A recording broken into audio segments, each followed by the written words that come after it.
This episode of SpectreSoundStudios is brought to you by 70,000 Tons of Metal.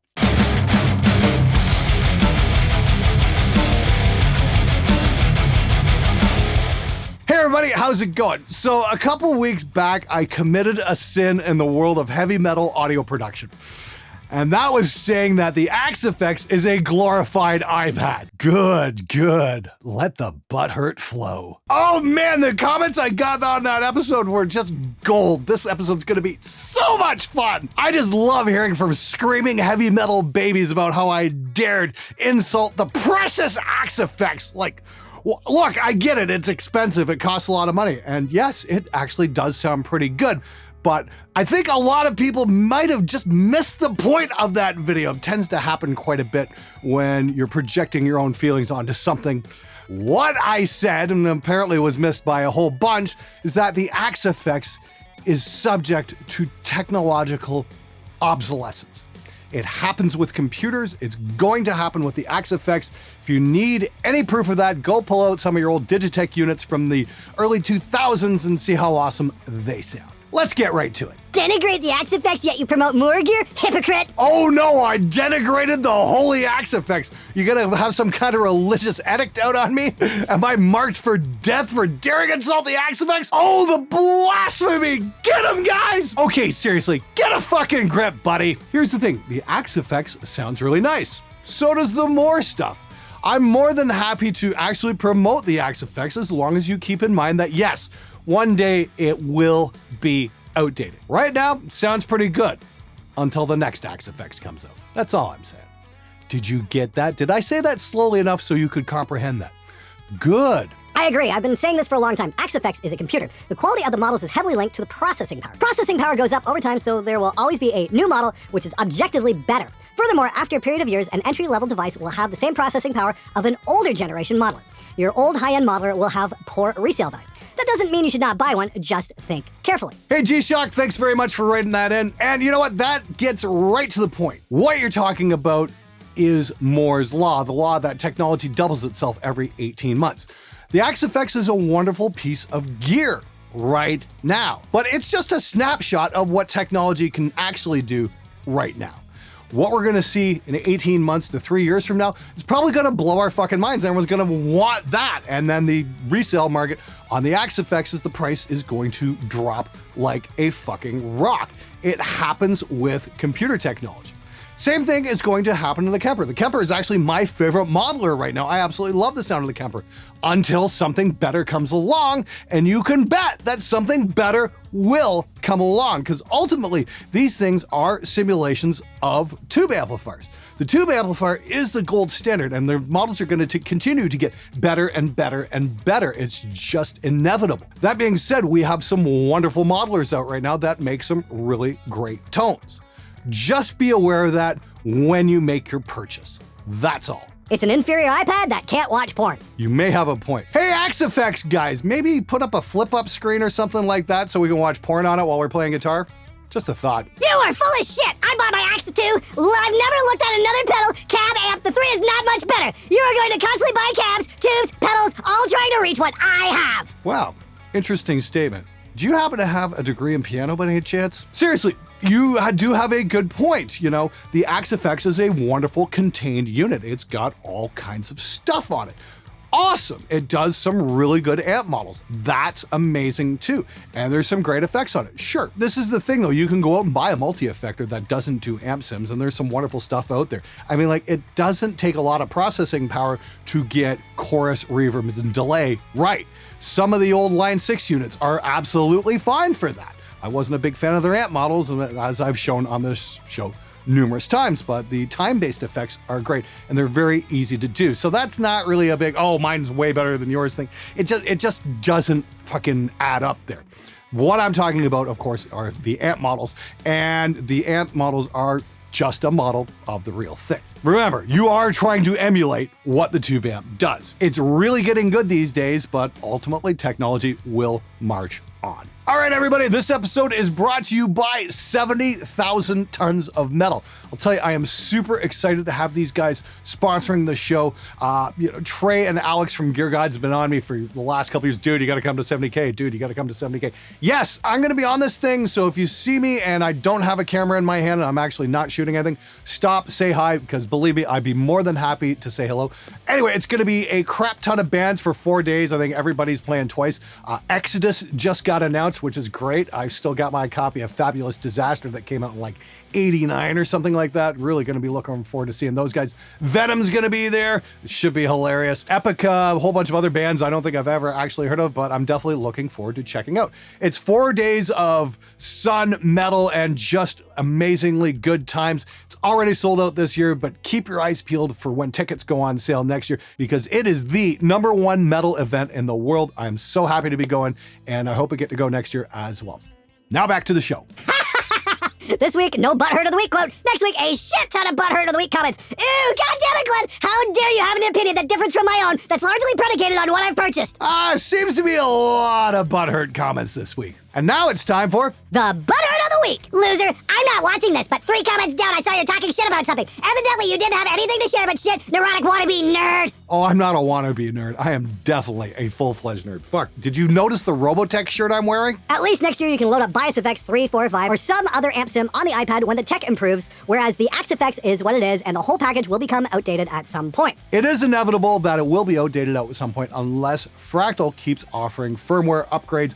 I'm not sure exactly what the situation is there, but as the hardware improves, they're going to keep coming out with new models, and the firmware might not be continued to be updated. That being said, I guarantee every single guitar amp company out there that has anything to do with digital is looking at the sales that the AxeFx is generating, saying, we want to do that. We need to do that. We need to compete with that. I mean, like, that's why you have entries like Line 6 doing the Helix, which is also a very good unit. That's why you have more doing the GE300, which is actually a really cool piece of gear. I don't think it's quite as nice as the AxeFx, but the GE300 does have the best noise reduction DSP I have ever seen on any unit anywhere. I'll give them props for that. And the fact is you can turn off cab sims and load up your own. That's kind of a big plus as well. But there's no doubt that the 2 heavyweights still are AxeFx and Kemper. Helix is kind of nipping at their heels at this point, but it's going to be very interesting to see what comes out at NAMM this year and who's going to be offering what to compete with those units.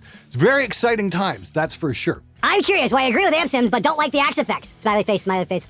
Okay, Life of Chris, I'm gonna say it in plain English so even you understand, because obviously something didn't translate with that last episode.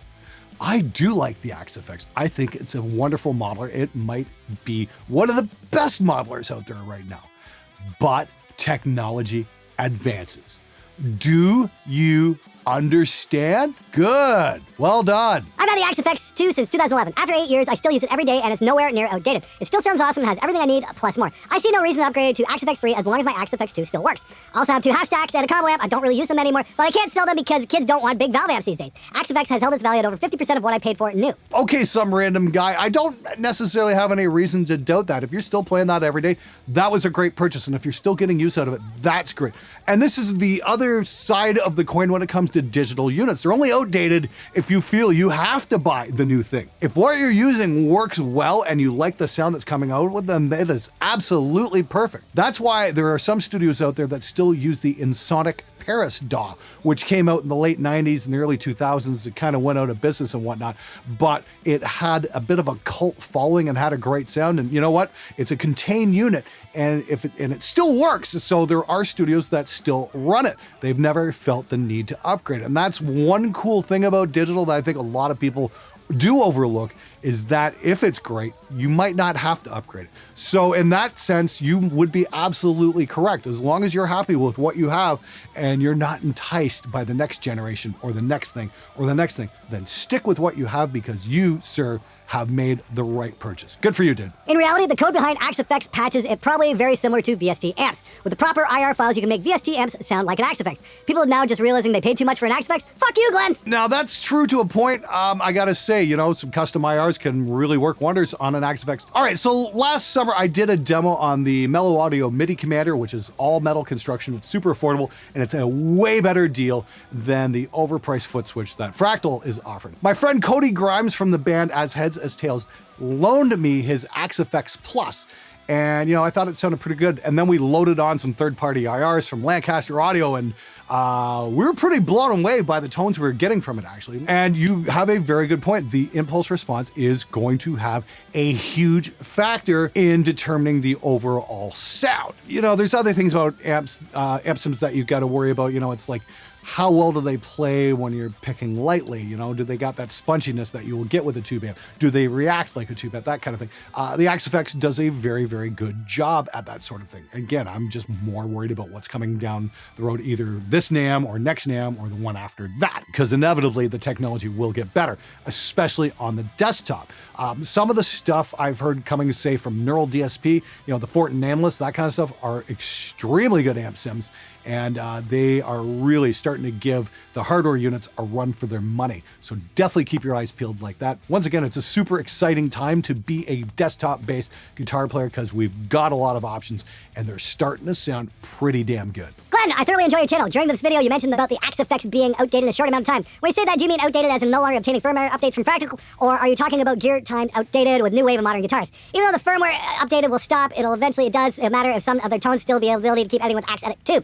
A lot of my newcomer guitarist buddies are looking to dip their toes in the digital effects processor world, always ask me to help them shape tones, and for example, the Ultra. The Axe Edit Legacy still works for making edits, and I'm still able to download tones as templates from Axe Exchange. That is absolutely fantastic. Like I said, I was playing with the Ultra last summer. I thought it sounded pretty good. Yes, the software still works.